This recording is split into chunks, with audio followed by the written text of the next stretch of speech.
ఇక్కడికి విచ్చేసిన సినిమాటోగ్రఫీ మంత్రివర్యులైన శ్రీ కందులు దుర్గేష్ గారికి, అదేవిధంగా శాసనసభ్యులైన శ్రీ పంచకల రమేష్ బాబు గారికి, సుందరపు విజయ్ కుమార్ గారికి, అదేవిధంగా వంశకృష్ణ యాదవ్ గారికి, మరి కాసేపట్లో విచ్చేస్తానని మనకి మాట ఇచ్చిన శ్రీ వెలగపూడి రామకృష్ణ బాబు గారికి, అదేవిధంగా మెగా ఫ్యాన్స్ అందరికీ కూడా, సినిమా ఫ్యాన్స్ అందరికీ కూడా మనస్ఫూర్తిగా నమస్కారాలు తెలియజేసుకుంటూ, కొరియన్ కనకరాజు అనే సినిమా ద్వారా ఒక విన్నింగ్ స్ట్రీక్ని, అంటే ఒక గెలుపు స్ట్రీక్ని కేవలం మెగా ఫ్యామిలీలోనే కాదు, తెలుగు ఇండస్ట్రీకి ఆ స్ట్రీక్ని అందజేసిన మన కొరియన్ కనకరాజుగా నటించిన మెగా ప్రిన్స్ శ్రీ వరుణ్ తేజ్ గారికి, హీరోయిన్ గారికి రితికా గారికి, సత్య గారికి, డైరెక్టర్ అయిన గాంధీ గారికి, ప్రొడ్యూసర్ అయిన క్రిష్ గారికి, డిస్ట్రిబ్యూటర్లకి, ఈ సినిమా చూసి కడుపుబ్బా నవ్వులే నవ్వులు అని చెప్పన్న ప్రేక్షకులందరికీ కూడా మనస్ఫూర్తిగా నేను అభినందన తెలియజేసుకుంటున్నాను.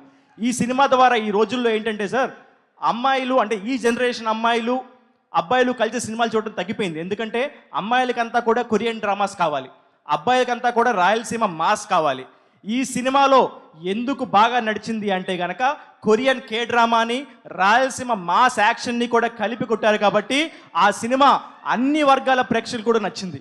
ఇప్పుడు అర్థమవుతుంది ఎందుకు అమ్మాయిలు కే డ్రామాస్ ఎందుకు చూస్తారు అంటే, ఆ కే డ్రామాస్లో వరుణ్ తేజ్ గారు లాంటి హీరోయిన్స్ ఉంటారు కాబట్టి చూస్తారు.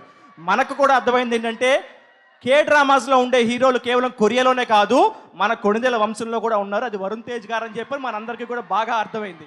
సో అబ్బాయిలందరికీ అమ్మాయిలందరికీ నచ్చాలంటే కనుక ఎలా ఉండాలి అంటే, సింపుల్గా వరుణ్ తేజ్ గారిలా ఉండాలని చెప్పి మనందరం కూడా ఫిక్స్ అయ్యాం. కాబట్టి ఇక నుంచి ఆయన స్టైల్ని మనందరం కూడా ఫాలో అయిపోదాం.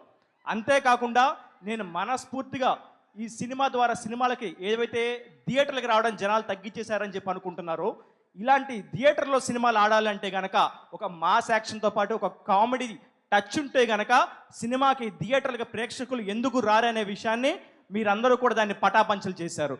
కామెడీ సినిమా, హారర్ సినిమా చూస్తే థియేటర్లోనే చూడాలి. ఎందుకంటే సరదాగా ఒక సీరియస్ సీన్ వస్తుంది, వెనక నుంచి ఎవడో జోక్ వేస్తాడు, అందరం కలిసి నవ్వుకుంటాం. లేదు సరదాగా కామెడీ వస్తుంది, ఆ కామెడీకి ఇంకో అర్థం తీసుకొస్తారు, సరదాగా నవ్వుకుంటాం. ఇవన్నీ థియేటర్లో మాత్రమే సాధ్యం.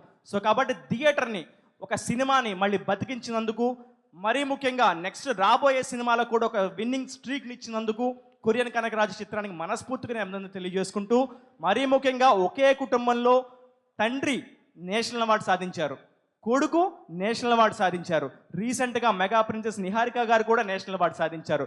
ఈ విధంగా రుద్రవీణతో నాగబాబు గారు మెగాస్టార్ చిరంజీవి గారి ద్వారా నేషనల్ అవార్డు సాధిస్తే, కంచె మూవీతో నేషనల్ అవార్డు మన వరుణ్ తేజ్ గారు సాధించారు.